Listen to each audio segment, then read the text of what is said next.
Okay, hi, reset, welcome. Greetings, friends. Hello. Okay, just a quick little story. I wore these to probably every ASU Young Life club ever. And my wife hates them. She thought they were thrown away. They were hidden. I pulled them out tonight. So 3 times they've been resold. So go Birkenstocks, because I like not having shoes on when I talk. Okay, so I am a huge fan of learning from old people. Okay, so I've got some old people in my life that are 30 years old. It's going to be good. Don't leave. Newman. Okay. I'll mock you if you leave, so let that just be a word to you. So anyway, I met just a couple weeks ago. I've got a friend who's 85 years old, and that means he's 30 plus years older than me, and he loves his wife, and so I get old people around and go, I'm going to follow you around, ask you questions, so you can help me learn how to do my life better. And so I ask him, I go, how do you love your wife? How do you do that? You're 85. There's nothing to love. You're wrinkly and withered, you know? I mean, how is it done? That's so mean because old people are cute. I know. But he's awesome. And he tells me, Stu, there's 2 things you should know. How do you say exactly? There's 2 ways to handle a woman, and neither one of them work. That was his advice. Thank you very much. So tonight, I thought I was going to bring you some awesome advice. So I put into the Google 10 hot topics for college students. No, I did not do that. I sat and I go, what in the world do I have to offer you guys right now in life? And I tried to put myself in that place. I graduated from here in 1981. This was built in 81? Wow, it's crazy. And I really couldn't, I had a hard time going, what in the world could I have to offer you? And so I kind of threw all that stuff away and said, what I'm going to do is just share with you stuff that I'm learning in my life right now. Okay, it's kind of what is the big things in my life? And I'll tell you, I've spent the last 3 years in one particular thing. There's people that have spent their entire life in this one particular thing, and so we're going to cover it in like 10 minutes tonight, okay? So this is big. Trust me on this one. I'm a big fan of Jesus. I think he was a good guy. I think when I talk to friends, I go, the worst possible case about Jesus that you could believe is that he was a brilliant guy. That's just kind of the worst case. He's kind of changed the world. You kind of put him in the Gandhi category. Best possible case is you'd listen to who he said he was. And he had one particular friend that I'm really intrigued with that walked with him, was a friend, walked the planet with Jesus, watched him die. And then when he was about 60 years old, he went, you know what? When I die, there's not going to be many around that knew Jesus. So I'm going to write down a bunch of stuff about him. And the guy was named Matthew. You probably heard it. He's got a famous book in the Bible. But few people know that this is just one guy going, okay, day 1, Jesus. Sketched it all the way out. And he's got one place in particular that's amazing. And, there weren't chapters put in the Bible ever. It was kind of a big letter, and we did that in the year 1000. But he gets to one place, and he condenses it down, and he says, this is what Jesus taught people.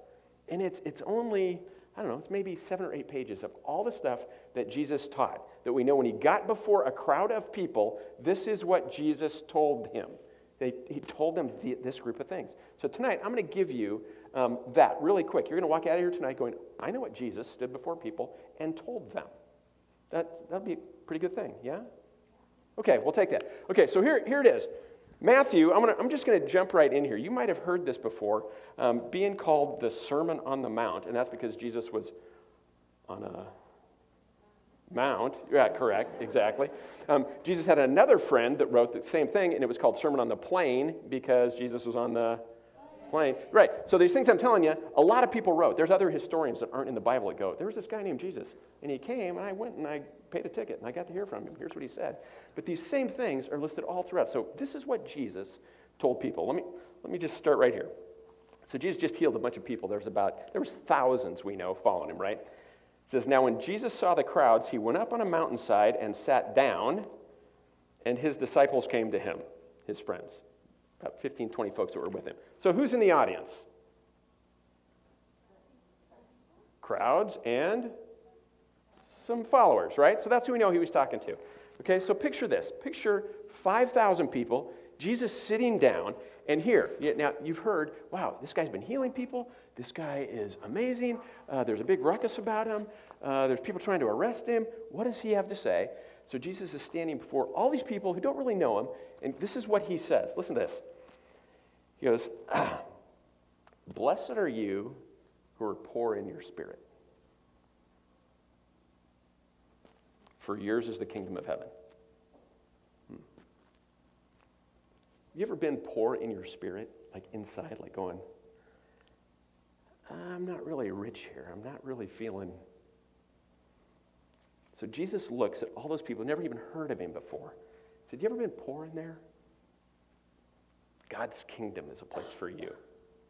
And he says, blessed are those who mourn, for you'll be comforted. You ever mourned before? You ever had a pain that you haven't been able to deal with? You can't get it out of you?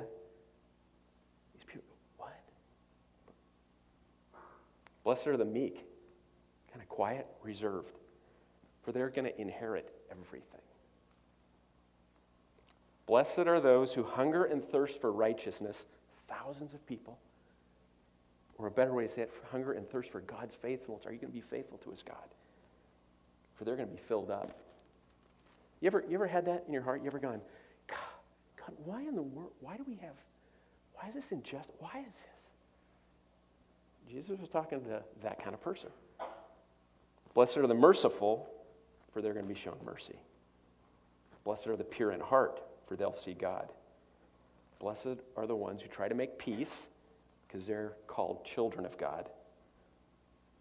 And blessed are those who are persecuted because of righteousness, because of doing the right thing, for theirs is the kingdom of heaven. Now, here's what's odd about that. Wouldn't you kind of ask the question going, blessed are, how do you know? How in the world do you know this? You're just a guy standing up there, blessed are the merciful, blessed are the poor. You know, Mark, the other guy, says, blessed are the physical poor, for theirs is the kingdom of heaven. So according to Mark, heaven's going to be a full place filled with poor people. Half the world's poor. According to these guys, Jesus goes, you are in the kingdom of heaven.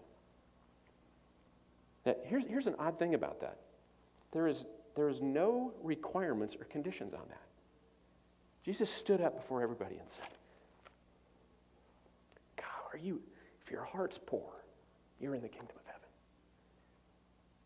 He didn't say, if you give 10% of your money, or if you're on church Tuesdays and Thursdays, or there's none of that.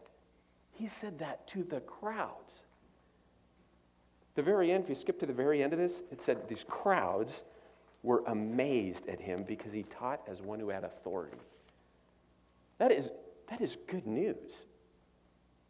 You're saying you're God, and you're saying that you care about the poor, you care about the mournful, the brokenhearted.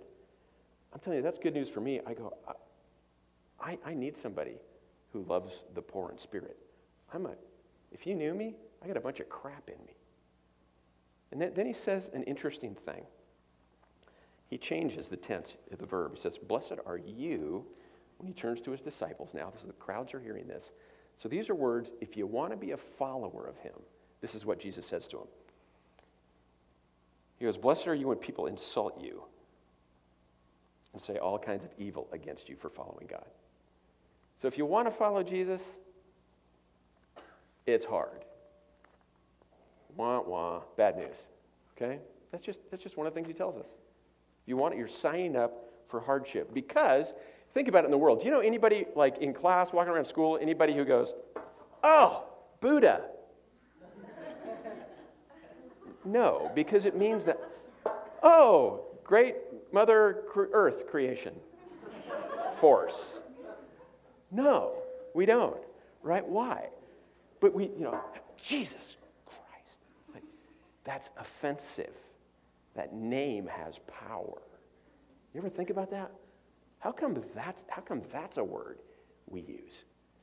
Because friends, we live in a world that has evil, and it is opposed to the ways of Jesus. It's opposed to those who are poor. Think God wants people starving to death? It's opposed to people who are in mourning, to the brokenhearted. to the ones who want peace. That's in opposition to God's heart.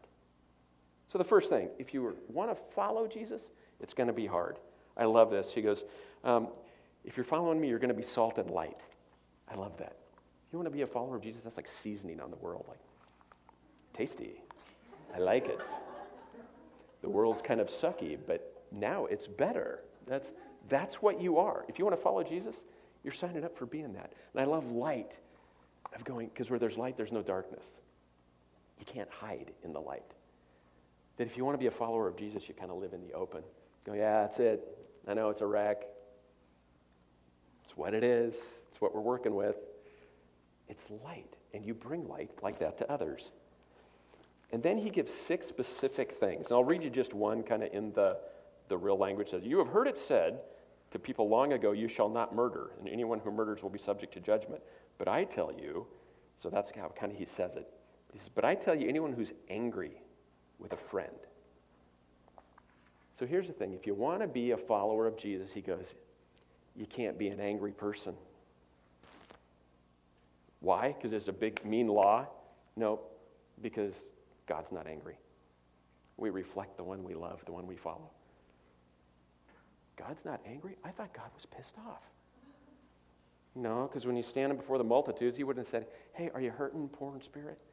I'm with you. The kingdom of God is yours. He just said, you're assholes. I'm nuking you all. You're a wreck. Any questions?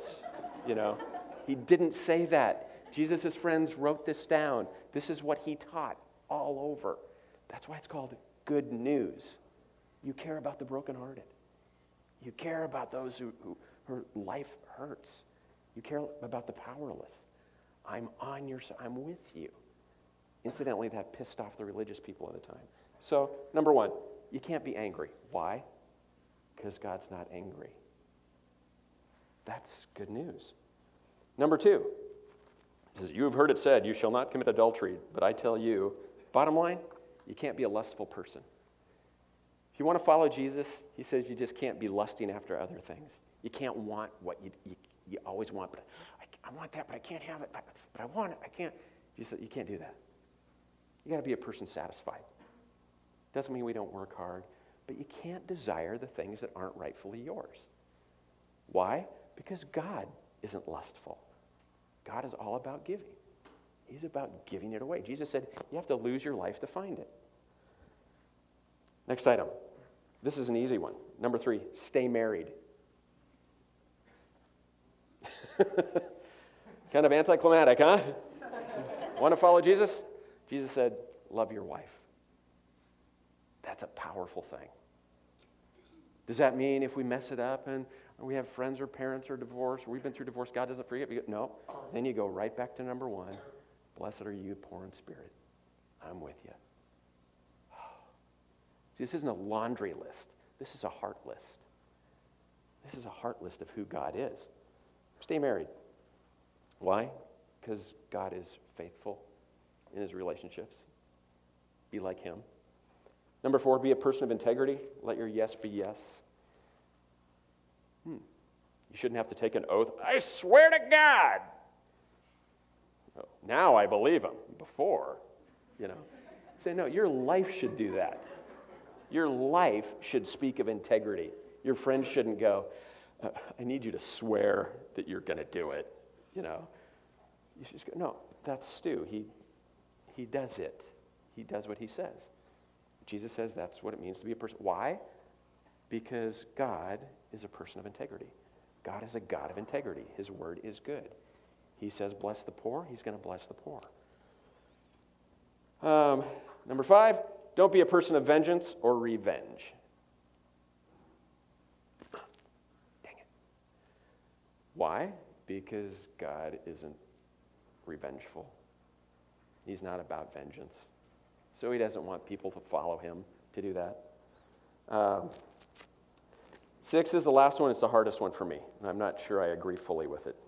He says you're supposed to forgive your enemies. He says the one that have done you wrong, that have hurt you, that have crapped on you, that have violated you, that have done things to you that you do not deserve, he says you got to let them off the hook. You got to forgive them. Why? Because God forgives me. And then he goes a step further and he goes, not only that, you have to bless them. Oh, crap! But I don't like them. Correct.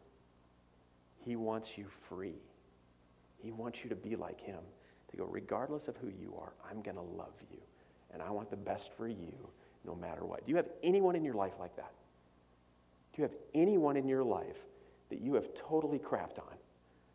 And they've gone, I know. You didn't mean it. How can I help you in your life? I just want the best for you. That's what followers of Jesus are called to do. That's what Jesus did. Think of that. So Jesus is dangling on the cross, right? He's being murdered. His friends all run away. He's hanging up there. And what's the second to the last thing he says is he goes, Dad, don't take it out on them. Forgive them. They don't know what they're doing. And Jesus lived all these things. And the world hated it. It hated it. And Jesus was killed for that. Because he stood up. He was light in darkness.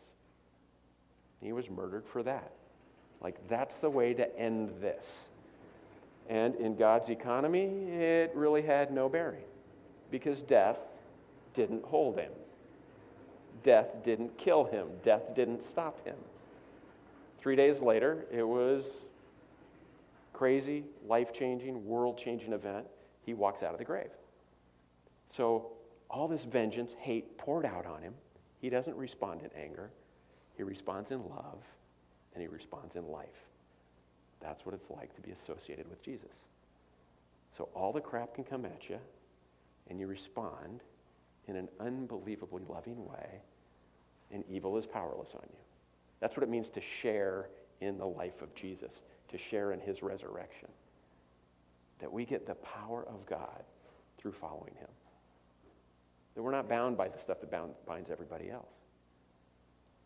So this has been the last 3 years of my life, trying to figure this out. I've spent 3 years with a friend, going through these every day, going, what does it mean not to be angry, to not be revengeful, to forgive and love my enemies, to not lust, to stay married to my wife and love her well, and to be a man that keeps his word? See, I thought Jesus was about being good. I didn't know that it meant to have a heart for the poor. I didn't know that it meant to be a person of mercy. I didn't know he was so gracious, pouring out without condition. I didn't know that. And this is what Jesus, one of his closest friends, wrote. This is what Jesus taught people. So as Jesus dies, comes back, right before he dies, he's with his friends. This is my final thought. They kind of heard that he was going to his death, and they couldn't believe it. And Jesus said this really weird deal. He goes, it's actually good that I'm leaving, because then my spirit, God's spirit, is going to come and live in you.